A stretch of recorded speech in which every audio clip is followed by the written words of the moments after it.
Приветствую всех любителей телевидения. Вы на канале Спутниковое ТВ. В этом видео я хочу представить вам самое, наверное, продаваемое у нас устройство на данный момент. Два даже самых продаваемых сейчас устройства, связанных с телевидением.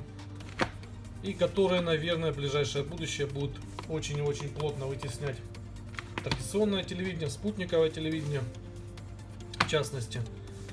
И мы будем следовать трендам, и я сейчас вам покажу хотя бы на распаковке для начала то, что сейчас более продаваемое, наиболее продаваемое, скажем так, у нас. Если кому интересно, задавайте вопросы в комментариях, расскажу, где это все дело можно приобрести со скидочкой от нашего канала. Значит, приставка X96 Mini Smartbox на андроиде и пульт отдельно к нему FlyMouse. По порядку начнем с приставки. Вот это самая продаваемая на данный момент комплектация этой приставки 2х16. Вот здесь у нас есть соответствующая наклеечка 2х16. X96 Mini отличается от остальных своих собратьев корпусом и начиночкой. X96 Mini всех привлекает тем, что имеет самую приятную цену на рынке. Конкретно вот это стоит порядка 750 гривен. Сколько это в долларах, переведите на курс 25,5. Вот X96 Mini вот в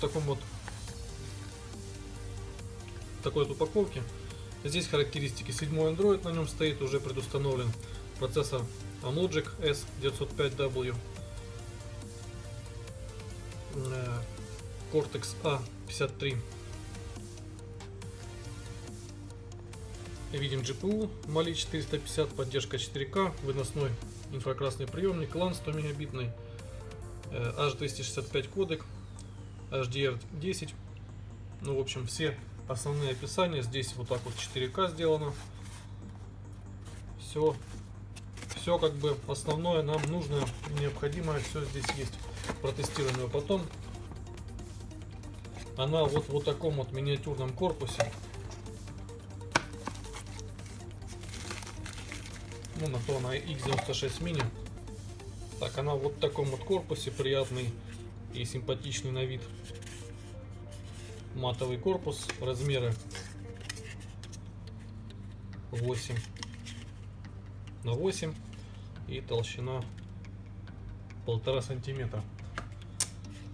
А вот такой вот корпус. Здесь имеем USB и слот под карту. Здесь у нас порт подключения 5-вольтового блока питания с разъемом, кстати, от стандартного 12-вольтового. Не перепутайте, не засуньте сюда 12-вольтовый блок питания, иначе приставка, естественно, очень быстро, а даже моментально накроется. Ethernet порт, HD выход, AV для старых телевизоров и инфракрасный выносной датчик. USB порта, как видим, 2. Вот такая вот приставочка. Еще в нашей комплектации присутствует, конечно же, блок питания.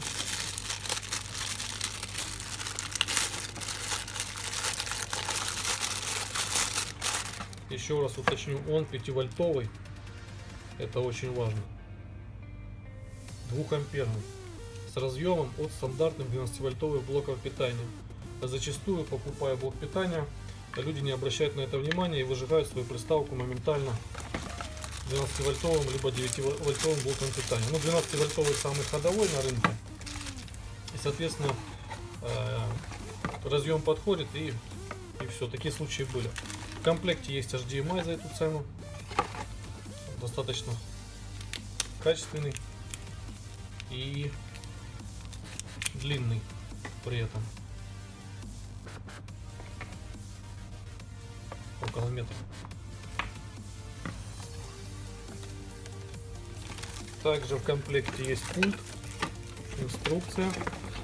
Так, коробочку откладываем в сторону. Вот такой стандартный дешевый пульт, но щелкает. Вот такая вот на двустороннем скотче и на липучке, к тому же еще неудобный кронштейн, потому что он отвалится сразу же. Это я уже пробовал. Поэтому его рекомендую закреплять на чем-нибудь более надежным. Скотч отвалится буквально через полчаса использования. Вот так он зажимается. Это по принципу, как на ресиверах 12-18. Защелкивается и устанавливается за телевизор.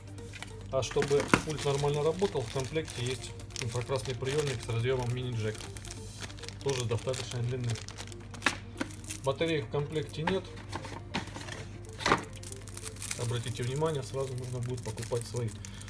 Пульт особо не блещет наличием функций, но здесь есть приятный бонус. Это есть коде, управление коде. И в принципе он щелкает приятно. На этом все плюсы заканчиваются. Но я рекомендую к использованию, очень удобно, вот такой отдельно продающийся пульт. Стоит он порядка $6-8. Есть с голосовым управлением, есть просто без голосового управления. Вот как этот. Это FlyMouse. Она работает по Bluetooth. Вот такие вот описание кнопочек. И вот такая вот английская инструкция. Но никаких настроек не нужно, вы его покупаете. Подходит, кстати, к любым приставкам, даже к очень старым. Я использовал и на A95 на своей, и на X96, и на остальных. Даже к компьютеру, в принципе, можно с компьютером использовать, с ноутбуком. Все работает. Вот такая вот коробочка. Все, что здесь есть, опять же, нет батареек в комплекте. Очень удобная форма. Пленочку можно будет содрать потом. Здесь громкость, управление, джойстик, окей, возврат, предыдущее меню и список, самые основные функции. Здесь домик, выход в основное меню, а также управление курсором мыши, переключение, отключение громкости. Сама мышь двигается очень удобно, можно настроить ее чувствительность. Вот здесь под крышечкой находится Bluetooth адаптер, который необходимо, естественно же, поставить USB порт приставки либо компьютера. Также можно и в определенных моделях спутниковых ресиверов использовать. В общем-то, вот такие вот устройства сегодня я вам хотел показать. Эти устройства, скорее всего, в ближайшее время будут вытеснять и уже вытесняют традиционные спутниковые ресиверы. Сейчас уже есть комбинированные ресиверы на базе Android, DVB-S и Android, и все это, DVB-S 2 точнее, все это вместе в комплекте, такие как AS4K, у меня есть обзор на канале, посмотрите, кому интересно. То есть также есть уже различные возможности просмотра телевидения через IPTV, поэтому в ближайшее время и в ближайшем будущем традиционно спутниковое телевидение, просто телевидение будет заменяться YouTube и IPTV. Всем спасибо за просмотр, подписываемся на канал. Если нужна настройка и обзор работы, пишите в комментариях, снимем, покажем. Спасибо, пока.